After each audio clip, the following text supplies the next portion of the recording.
Welcome back, Midnight viewers, to a mental episode of Father Malone's Weekly Roundup. I'm Father Malone. The pug is Ripley Jean. I know, when will it be warm again? And by warm, I mean 110 in the shade, baby. I've been a desert dweller for 25 years now. My blood is heroin chic thin. Like Superman, I need the golden rays of the sun. I do not understand this precipitation, East Coast. Hilariously, it's rained here in the past 6 months about as much as any random week in Boston, but you'd think it was an ever-blossoming spring here from the greenery on display. Desert flora is fucking tenacious, man. Here's the lowdown on everything I've been watching. It's really one thing. I did not realize there was a new House Party movie. I had heard there was one in development some time ago, though I was still waiting. Fucking movie came out 3 years ago. This system is broken, everybody. I saw that first House Party flick 1 million times.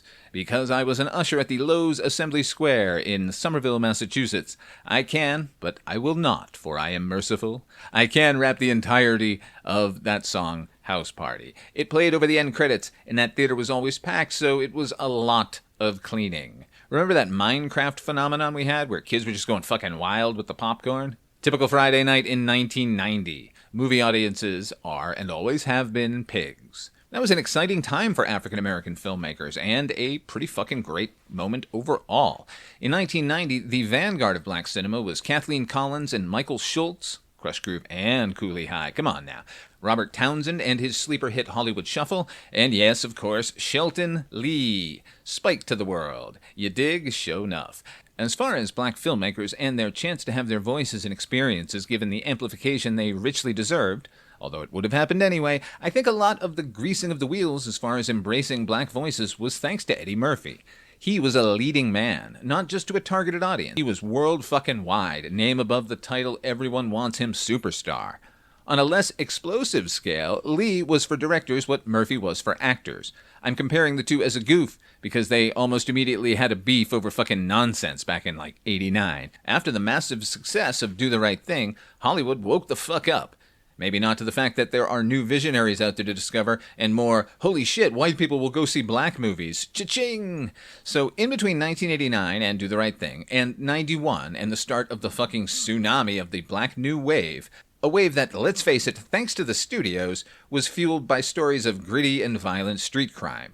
In 1990, we got a joyous celebration of black youth and culture with a mainstream appeal while maintaining a narrow focus on basically an unexplored cinematic experience. It is a silly script with lots of nutty situations, but overall, man, this side of Mission College, you weren't seeing this many black faces congregating and just having a fucking good time. Even those School Days kids were fucking tortured. And if I may say something about School Days quickly, everyone knows that Vanilla Ice's tune Ice Ice Baby is a total joke that used the awesome Under Pressure sample from Bowie and Queen, but he ripped the whole fucking song off from School Days. He doesn't have a career without the men of Alpha Phi Alpha at the step competition.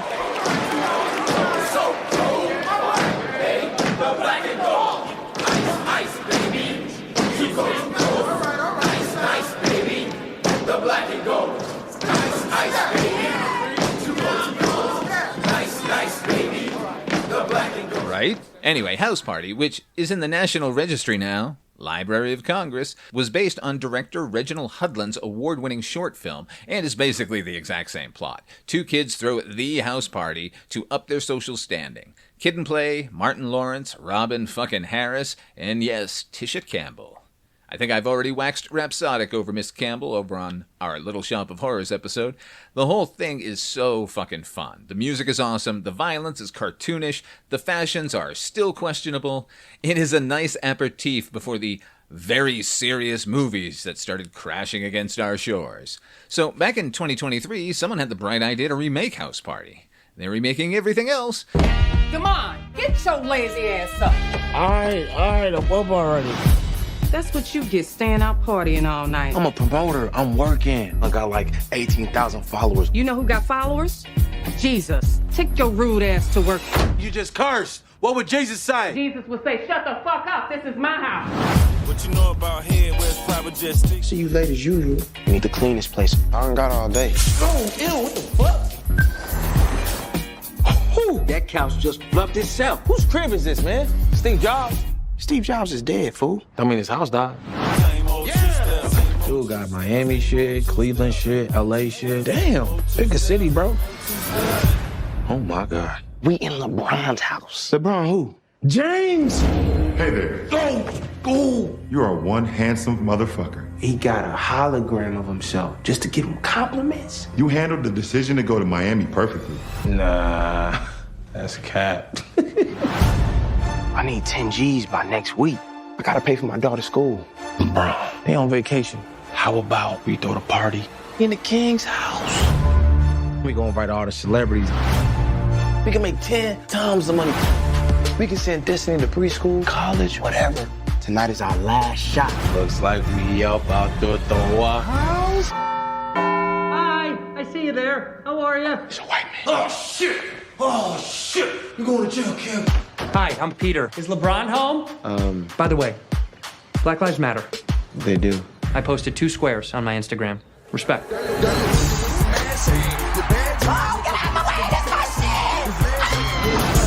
This is a really bad idea. I wouldn't do something like this unless I was desperate. Shit cracking, bro.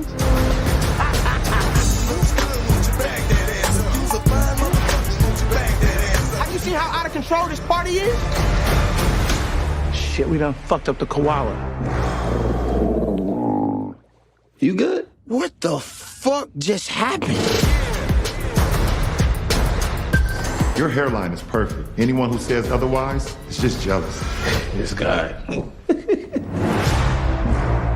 Reginald Hudland is on board as a producer, so there's that. And it's got a script by Stephen Glover and Jamal Allori, who each wrote for every season of Donald Glover's amazing show, Atlanta. It was directed by Calmatic. Now, as a card-carrying member of the Pseudonym Club, I highly encourage everyone to make up their own name. Though his actual name is Charles Kidd, with 2 Ds. How he's not Captain Kidd is fucking beyond me. Calmatic kicked down a lot of doors with the Old Town Road video for Lil Nas X back in 2019, followed by a gigantic career in advertising and video making. And then bam, in 1 year he's making 2 movies, or rather, remaking 2 movies. He not only did House Party, he did the White Men Can't Jump remake as well. That one I did know about its existence. I just hate that first film. But I'll probably end up watching it at some point. This House Party eschews stunt casting, although one of its producers is LeBron James and he figures into the plot pretty heavily, and there are tons of cameos. But this isn't Abbott and Costello throw a banger. This is a buddy comedy with 2 actors in the lead roles. And this isn't a low-key teenager flick. These are young adults struggling to get their promoting gig off the ground while fighting the usual real-world problems, including the shitty cleaning jobs that lead them to the aforementioned producer's house. So this is an illegal party in order for these 2 dum-dums to make enough money to survive. And the first act is fucking killer. This cast is fucking breezy and amiable, and the tone is just right with characters that are genuinely funny. And then the dreaded plot kicks in. It always does, doesn't it? Unless you're Emerald Fennell, then it's all mood. That book is too dense to adapt. Did you hear that interview Emerald Fennell gave about her adaptation of Wuthering Heights? Too dense to adapt? Then don't do it. House Party could have used a bit of her it's all vibe approach to its storytelling, though, because this film is so grounded in the real world that it ends up requiring real-world stakes. But at the same time, it wants to play around in that cartoonish violence of the first film. But then there's actual bloodshed. The movie's a mess. It's a fine mess. I think that was a Blake Edwards movie, with Ted Danson and Howie Mandel. This is way better than that film. I haven't seen it, but I know. Anyway, I'm not panning this film at all. I'm just saying, not lower your expectations. Doesn't need that. It needs you to adjust your expectations. This isn't 1990. Remakes are here to stay, so quit bitching. And this is a valiant effort. It goes in lots of fun and unexpected directions. It's just so committed to that experiment, though, that it never really settles on one tone, and it kind of unravels. But it's funny. And remember in the first film, Kid was menaced by a group of bullies, Stab and Pee-wee and Zilla, played by Full Force? Those characters are 1,000 times better here. In particular, Melvin Gregg as Larry. No comic book villain names here. His recitation of what he wants to do to our heroes is unhinged and really goddamn hilarious. So see this one if you want, or just go back and watch the original. If you give me advance notice, I'll come sweep up and perform the closing number for you. Hit it, HB. Come and listen to a dog that's hip. Here we go, it's Ribs Picks, yeah! Thank you, HB. The number 2 Batman pet peeve? The way any 2-bit moron with a flashlight and a piece of cardboard can summon him at night. Who's your favorite actor, Ripley? Lorne Green? The fuck are you talking about? Is it because he sold dog food for all those years after Bonanza? Yeah, he was good in Towering Inferno. Yeah, he was the OG Adama on Battlestar Galactica, you're right. Well, mine... Yes, I did just ask you so I could talk about mine. It's my show. My favorite actor, once and forever, is Mr. James Cagney. Yes, Mr. You Dirty Rat. He never said that, by the way. Everyone thinks he did because of Frank Gorshin's impression of him, but he actually says, "You're the rat that killed my brother." The Cagneys were an Irish family with 5 kids in a Jewish slum on the Lower East Side. That locale gave young Jimmy a proficiency in Hebrew, a fact that he quietly used to his advantage during contract negotiations when Jack Warner and his cohorts would confidently speak to each other of their true intentions. Jack Warner, in fact, hung a nickname, the Professional Againster, on Cagney, because Mr. Cagney fought tooth and nail to get every perk and every penny he could. And any infraction of the contract on the studio's part, off he went, back east to visit family or somewhere tropical to vacation, while he waited for the studio to cough up enough money to get him to return. Not to mention all the overtime everyone on his sets tended to get when he just couldn't quite nail that line. Let's go again. Listen, I'm a mud of a human being, an American melting pot on legs. I know everyone's got a grandma who was a Cherokee princess and they're all 1/18th native, but my grandma, Bobby Joe, was a 100% Cherokee down in Tennessee via North Carolina, where she married a Scottish fella. Here's where the fun begins, because the other wing of the family, Graham, was 100% County Sligo Irish, and my granddad was German and French. Prussian, technically, when the family left. So, as makepeace as I am, I never knew either granddad, and Bobby Joe lived in Florida, giving me pretty much the total Irish identity growing up, which is easy to do in Boston, believe me. So I tended to gravitate to any artist that bore a bit of the green in them. So it was all Pogues on the radio, sometimes the Waterboys. I've never been a huge fan of Van Morrison. Some of the stuff when he was with that band Them is fucking incredible, and he's got some good tunes, but he's mostly jazz. And who needs jazz when there's Irish triple-time beat in existence? James Cagney was just the pinnacle to me. Good-looking, tough as nails, a real fucking presence, but he was also goofy and brimming with joy at all time. He, above all, was a dancer. As weird a gait as he had, man, you never see Cagney so at home as you do when he's moving them feet. He got the Academy Award for Yankee Doodle Dandy, which was more of a Lifetime Achievement Award. People complained that he hadn't won for a gangster role like White Heat, instead of song and dance man George M. Cohan. They're half right. He should have won for a different picture, but that movie was Footlight Parade, another musical comedy. Anyway, my point was, he wasn't all flinty steel, which is what you got from most of the Warner Brothers stars, nor was he strictly a goof, which the studio had in equal if not greater measure. There's a fragility at his core that makes the ferociousness of his persona all the more real and all the more genuinely frightening. And I didn't think we'd ever see his like again. Except we've had him all along. You saw the title. We're talking about my favorite living actor, Mr. Michael Keaton. It's Douglas, if you didn't know. Thanks to SAG and that other kind of famous Michael Douglas, he became Keaton. His method for choosing Keaton? Literally running his finger down the page in a phone book and stopped on Keaton. I've been a fan of his my entire life, even when I had no idea. Like every good Pennsylvanian, Keaton got his start on Mr. Rogers' Neighborhood, in a sketch about the Flying Zucchini Brothers. He did stand-up for a long while. There was a period during the 70s and 80s where a whole bunch of people got up on stage that'd end up having careers so far from it you'd have no idea. Tim Thomerson, Emma Thompson, Ron Perlman. I'm shocked his comedy career didn't work out.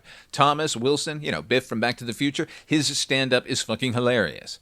But all the while, Keaton kept plugging away with guest spots on Maude and Mary Hartman. He co-starred in his own short-lived series with Jim Belushi called Working Stiffs. Awful, awful stuff. And then there was Night Shift. Bill Blazejowski's scene stealer extraordinaire. Night Shift, which I really ought to cover, maybe over on the Patreon channel. Here's the thing. Let's be honest, Midnight viewers. You all love the current reviews of current movies and shows that I do. It's not even a question. The downloads go bananas if I put out a review of a movie the weekend that it debuted. So are one-off episodes like this a letdown? I suppose the ones who think it is aren't listening, so I guess I'll have to ask them next time a mega movie is coming out. Anyway, Night Shift is burned in my brain. I had seen plenty of R-rated films by the time it came out. Cable television was a revelation in that regard, but I had also seen plenty in the theater. My grandmother brought me to see Raging Bull, but I had never snuck into a movie before Night Shift. And I didn't do it alone. Night Shift came out in '82, so I was 9. And my best chum, Freddie Hagstrom's older brother, who in 1982 had the craziest collection of new wave and British imports that I don't think I've seen better to this day, honestly. Well, he and his buddies were talking up Night Shift. And I remember it was raining out, and we all decided that we would go and buy tickets to the pirate movie.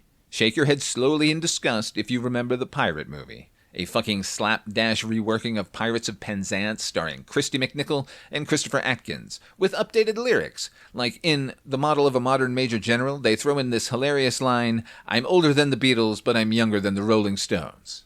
And there's a lightsaber fight at one point. Anyway, we walked on past the pirate movie theater and crowded into and ducked down in the back row of Night Shift. And I instantly fell in love with Michael Keaton there and then.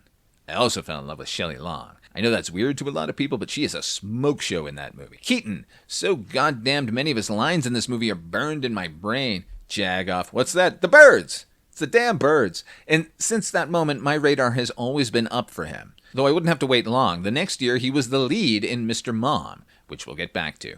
After that, he was off, a little bigger each time. Johnny Dangerously with the lovely Marilu Henner. Gung-Ho, The Squeeze. Have you seen The Squeeze? Where he's an artist who's building this gigantic dinosaur made of television sets. And there's a whole plot about rigging the New York lottery. And Meatloaf is a huge creep in it. Love that movie. But it was the next year, and Beetlejuice, that made him a household name. And then just 1 year later, everyone on the planet knew him as Batman. I'm already well on record about Batman Returns. It is a masterpiece. Now, Keaton would pepper his career with big-budget flicks which, more often than not, he made feel like an ensemble, even if he was the clear lead, like The Paper and smaller-budget fare like One Good Cop, all the while maintaining a level of anonymity that ranks off the charts, using the Harrison Ford scale, of course. I have no idea if he's married, has kids, kind of like Jimmy Cagney back in the day. If you read anything about Cagney off the lot, it's usually peppered with tales of the Irish Mafia, a precursor to the Rat Pack, which, by the way, you say Rat Pack and everyone thinks Sinatra and Sammy Davis Jr. and Dean Martin, but you know they were more like Rat Pack the Next Generation. Lauren Bacall and David Niven and Judy Garland and Swifty Lazar and, yes, Sinatra were in a group headed by Humphrey Bogart. It was Bacall who hung the name Rat Pack on them. After Bogart's death in '57, Sinatra appropriated the concept and turned it into the ring-a-ding-ding business we're still dealing with in modern Las Vegas. Both versions of the Rat Pack were peopled with rowdies, but the group known as the Irish Mafia were just a bunch of timid actors. It was a group of fellow Fenian thespians like Pat O'Brien and Frank McHugh, and a bunch of half-German folk. Cagney himself was quick to point out how ridiculous that membership was ethnically motivated. He was a quarter Norwegian. Ralph Bellamy wasn't Irish at all. And what did their mafia do?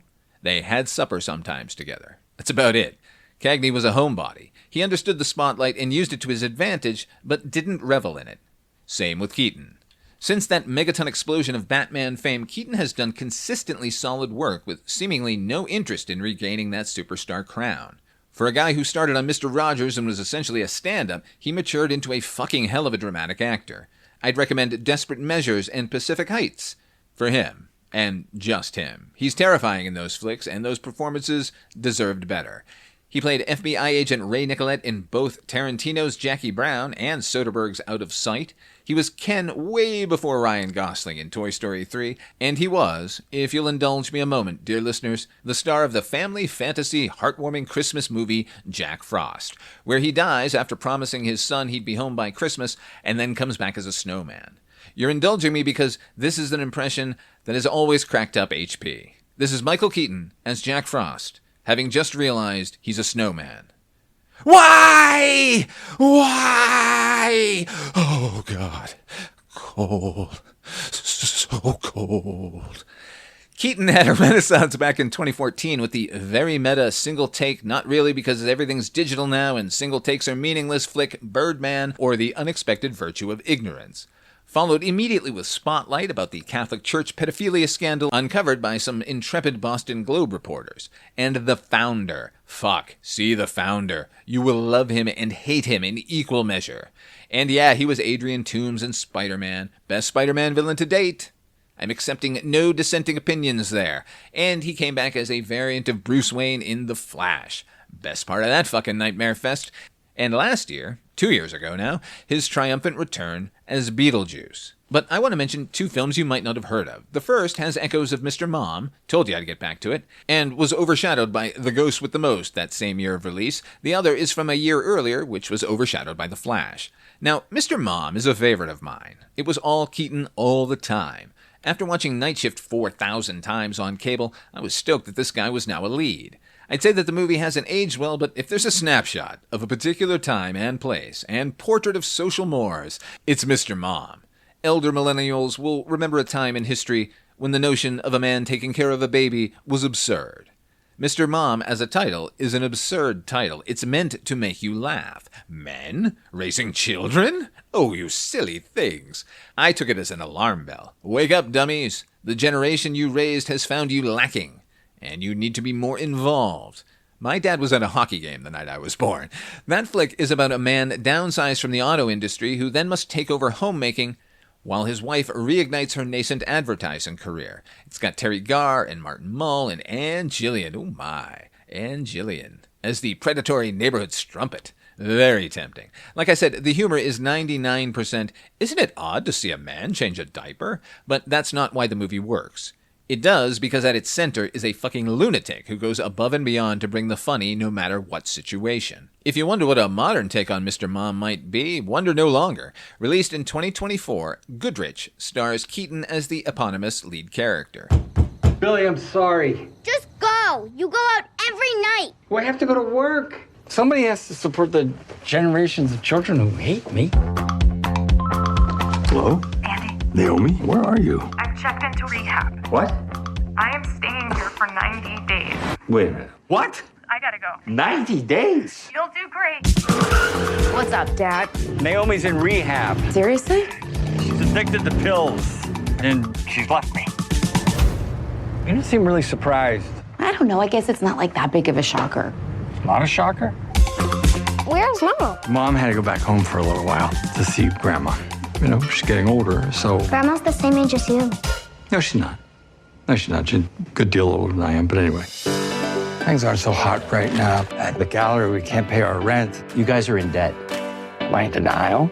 You got this, Mama. Could you watch the kids for me? I never ask you for your help, do I? Do you really want me to answer that? Lately. I was just going to say lately. I was just going to say it. Why do you always say your dad? Isn't he all of our dads?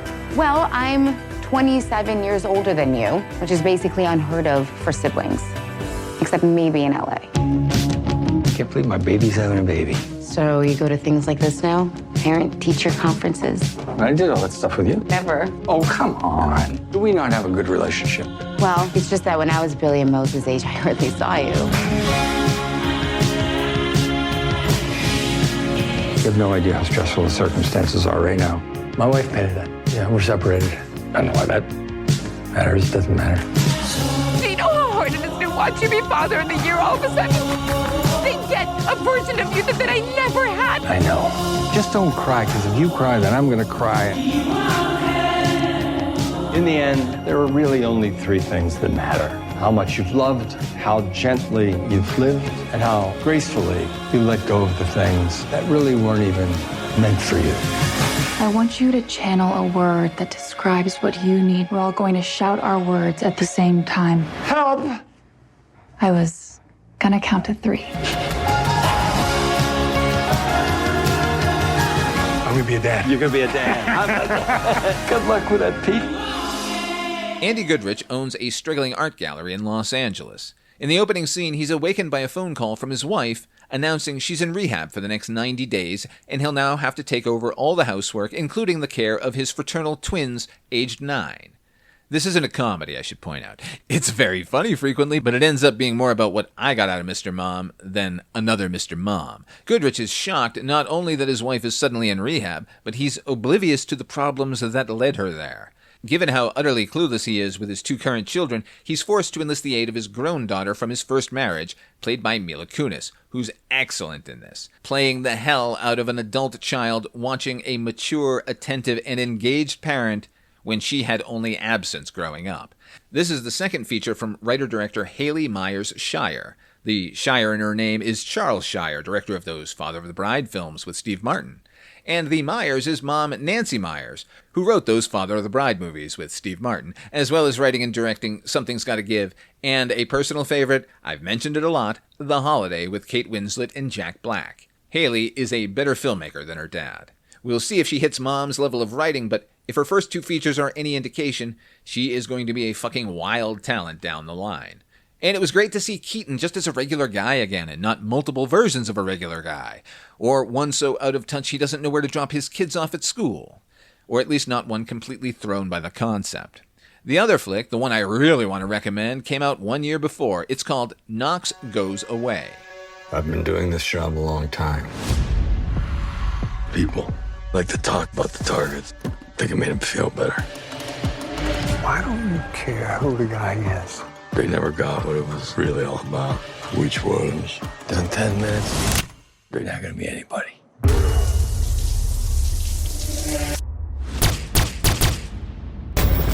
Knox, you okay? Knox.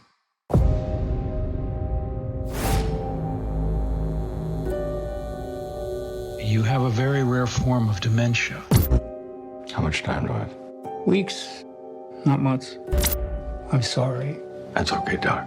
Even if I hated you for telling me, I'd forget soon enough.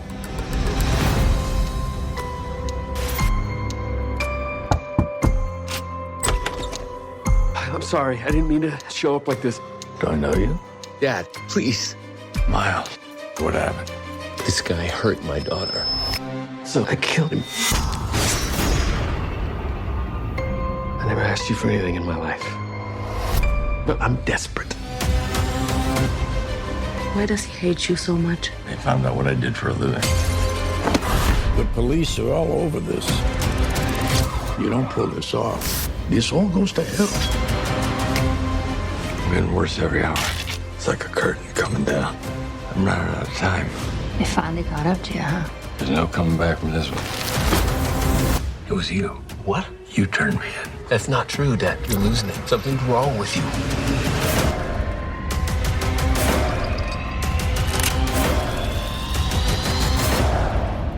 John, good luck.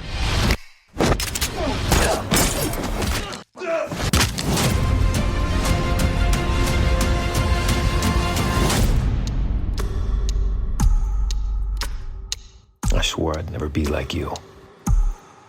And here we are.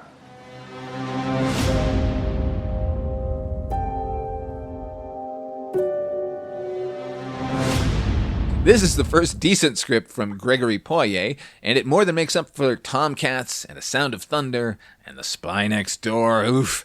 The director on this particular flick is an interesting choice. It's Michael Keaton. And in a way, it's another Mr. Mom variant, though this is the only one you need to watch.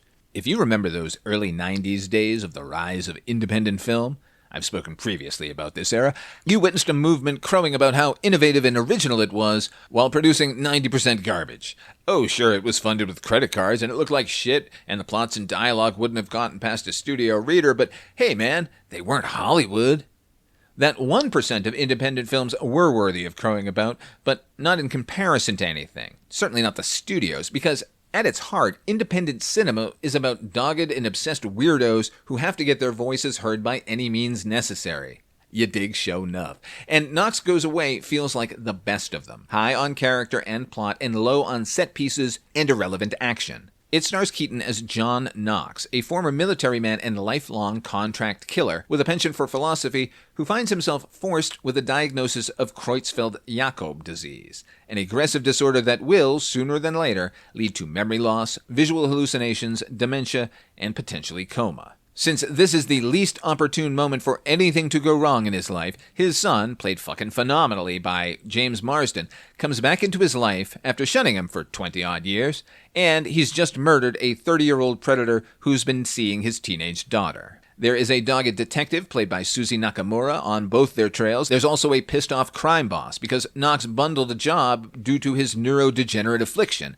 accidentally killing 2 civilians.